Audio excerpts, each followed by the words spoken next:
Hi, my name is Morgan Walton, and this is Module 1 for AEP 803 Educational Research. A little bit about myself and my family. I was born and raised in small town central Kansas. Graduated from Sterling High School and Sterling College with my degree in education. Married to my high school sweetheart, and we have a 2-year-old daughter and 1 corgi. My professional career, I just completed my 5th year of teaching. I've taught all of those at the same school in the same grade, 2nd grade at Park Elementary in Lyons, Kansas.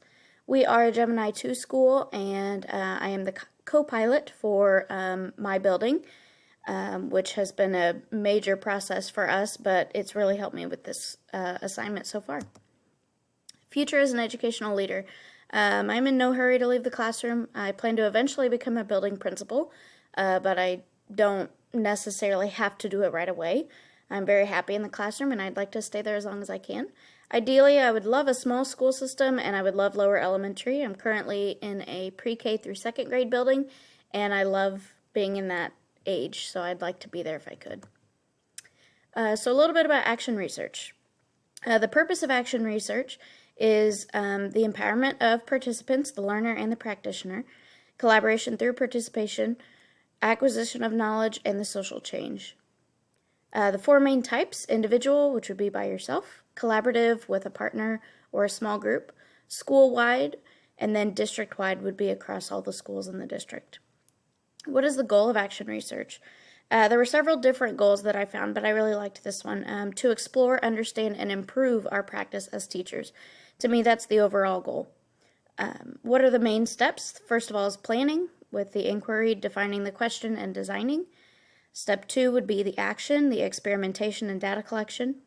Step 3 would be analysis, where you organize your data. And step 4 would be the conclusion, where you share with other people and you reflect upon what you researched. So what's the difference between action research and traditional research? Action research, there's no barrier between the researcher and the participants, whereas traditional, there is a separation. The teacher participates and researches for action research, has an achievable goal, and is dynamic and fluid. Traditional research is quantitative data-driven and typically more scientific, and it's typically also fixed.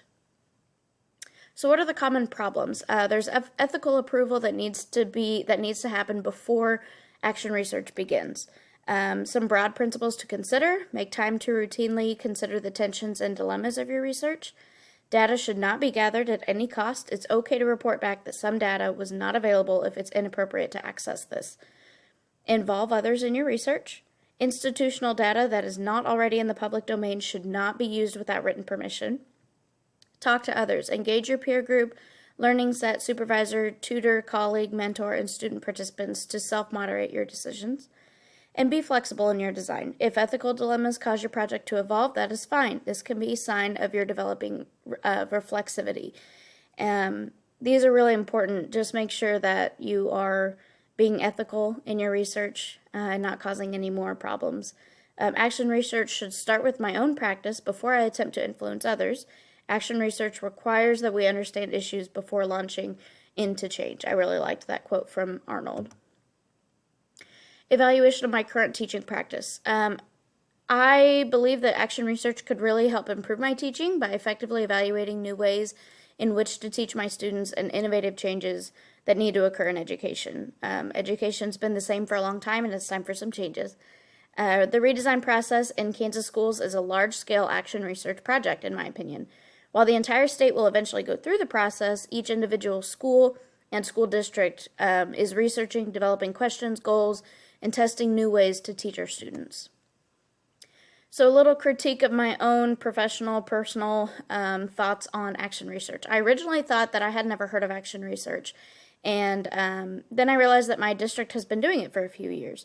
The redesign process is action research. Like I said before, we're a Gemini 2 school, so we are fully in the redesign process. We've used this process to research and to gain knowledge, test out new innovative ways to teach, and exciting ways to engage our students.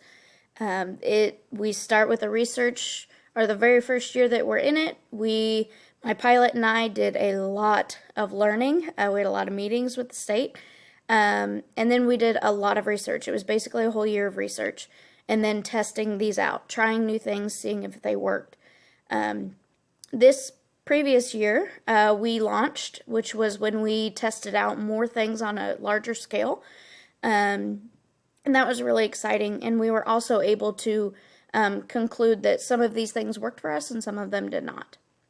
While it seems like a really daunting task with many moral concerns and ethical concerns, it truly was the most beneficial way that we could have evaluated our own teaching. We had a lot of tears, a lot of struggles, but and there were some ethical and moral issues that we dealt with as an entire school. But in the end, it really was the best way that we could have looked at our own teaching and saw what needed to change. So again, how have we conducted action research in the past? Our action research has been extremely beneficial to our students, teachers, and families. We've tested and tried new ways to teach, new classroom management techniques, and new ways to involve our families. Involving our families was a big part of our redesign, so we did a lot of research on that as well. While it has been difficult and very time-consuming, our students are definitely loving the changes we have made. If you ask our students if they like school now, or if they liked it a few years ago, they're going to choose now. We did a survey, and all of our students love the changes that we've made.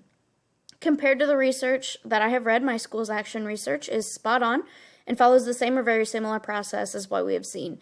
We follow the process that the state provides us, which actually follows along right with the action research plan. So how does all of this support the educational success and well-being of each student and adult regarding the components? All of these components deal with evaluating, developing, and implementing, whether that be for the curriculum, for non-academic instructional practices, for technology, but it also deals with the social-emotional well-being of the child.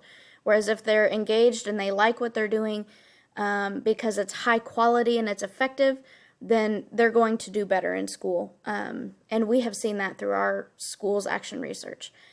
So all of these components hit on that in a different way. All of these deal with designing, implementing, evaluating high quality pieces to their education. All of these have to be in place before the child is successful in their education and also in their social emotional well-being. And these are my references that I used.